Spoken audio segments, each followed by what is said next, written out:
नमस्कार, हल्ला बोल टीवी देख रहे हैं आप और मैं हूं विकास सिंह आपके साथ।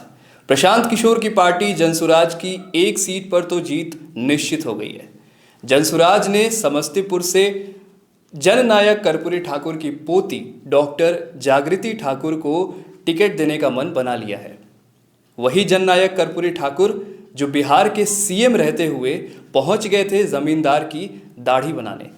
क्या है पूरा मामला, इस पर विस्तार से बात करने के लिए हमारे साथ मौजूद हैं हल्ला बोल टीवी के संपादक दीपक शर्मा। सर देखिए, आपने जिसका जिक्र किया, जिस शख्सियत का जिक्र किया, उनका नाम कर्पूरी ठाकुर था, लेकिन बिहार उन्हें जननायक कहता था। बिल्कुल। क्यों? क्योंकि कमज़ोरों की आवाज़ बुलंद करने के लिए उन्होंने कितने अपमान नहीं सहे।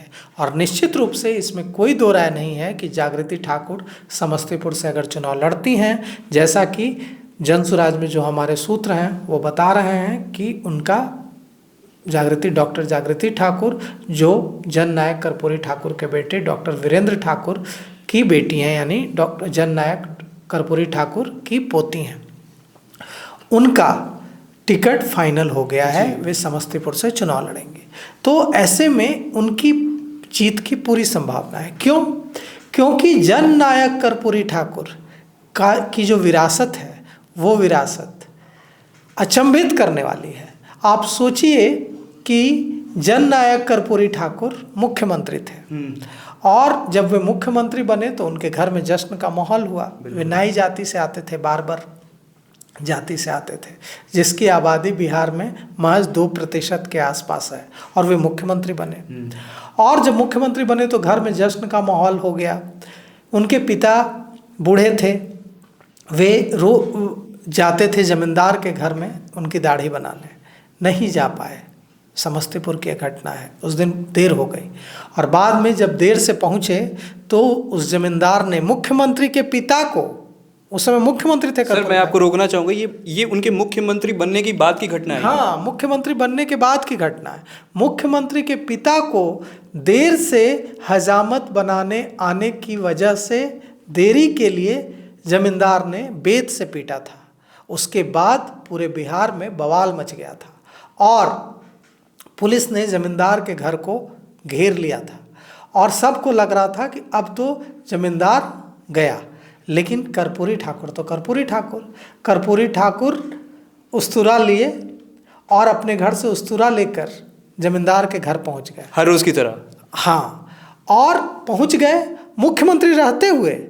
मुख्यमंत्री उस्तुरा लेकर जमींदार के घर पहुंच गए और उन्होंने कहा कि मेरे पिताजी बूढ़े हो गए हैं, उन्हें आने में देर हो गई, इसके लिए आपको इतनी तकलीफ सहनी पड़ी, तो देखिए मैं लेकर आया हूँ उस्तुरा, मैं बिहार का मुख्यमंत्री कर्पूरी ठाकुर हूँ, लाइए मैं आपकी हजामत बना देता हूँ। इसके बाद जमींदार का चेहरा देखते बन रहा था और पूरे बिहार में, कहें पूरे भारत में यह मैसेज गया कि ये देखिए मुख्यमंत्री ने कैसे सामाजिक संदेश दिया।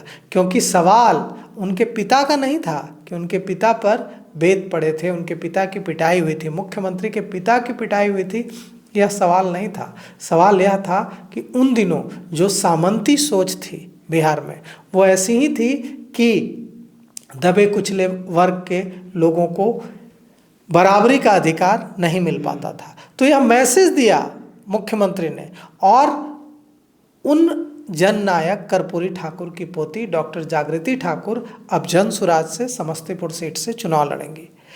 हमारे जो सूत्र हैं वो बता रहे हैं कि प्रशांत किशोर ने फैसला ले लिया है कि इस बार बिहार की 243 सीटों में से 70 सीटों पर अति पिछड़ा यानी कि ईबीसी प्रत्याशियों को चुनाव लड़ाया जाएगा। और अभी जब हम बात कर रहे हैं तब यह बातचीत चल रही है। डॉक्टर जागृति ठाकुर और डॉक्टर जागृति ठाकुर जनसुराज में शामिल हो चुकी हैं और उनका टिकट लगभग फाइनल हो चुका है। वे समस्तीपुर से चुनाव लड़ेंगे। अभी जब हम लोग बात कर रहे हैं, इस समय कुछ ही देर में प्रशांत किशोर हज भवन जाने वाले हैं। वहाँ भारी संख्या में मुस्लिम समर्थक जो हैं वो उनका इंतज़ार कर रहे हैं, जनसुराजी इंतज़ार कर रहे हैं हज भवन में।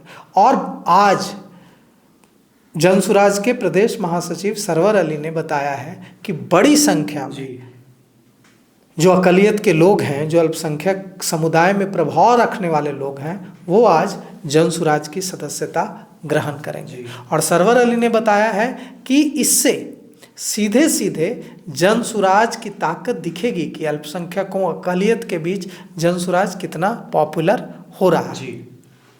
सवाल यह उठता है कि आज का जो कार्यक्रम है उसमें अगर जैसा सरवर अली ने बताया, जो प्रदेश महासचिव हैं जनसुराज के, कि कितने लोग आते हैं, इससे ज़्यादा अहमियत यह बात रखती है, इससे ज़्यादा अहम यह बात है कि जो लोग आ रहे हैं उनका अपने समाज पर कितना प्रभाव है। मान लीजिए कि 50 ऐसे लोग आते हैं जिनके पास अपना और अपने परिवार के अलावा कोई वोट नहीं है, कोई प्रभाव नहीं है, और 5 ऐसे लोग आते हैं, ज्वाइन करते हैं, जिनका अपने समाज में, अपने इलाके में, अपने लोगों में ऐसा प्रभाव है कि वे जिधर जाएं उधर 5000 परिवार चला जाए, तो वो महत्वपूर्ण है। तो सरवर अली ने कहा कि आज जो होगा हज भवन में, उसके बाद महागठबंधन के पैर के नीचे से जमीन निकल जाएगी, जमीन हट जाएगी।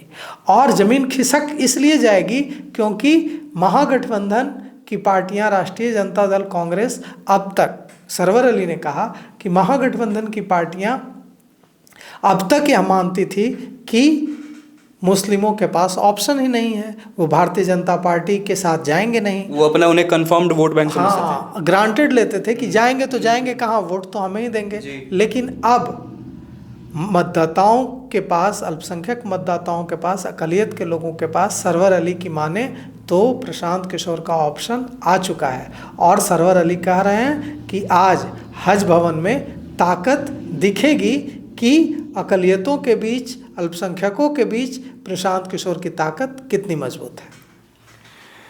इस पूरे मामले पर आपने सुना हमारे संपादक दीपक शर्मा को। फिलहाल इस पेशकश में इतना ही। आगे की खबरों के लिए बने रहिए हल्ला बोल टीवी के साथ। शुक्रिया।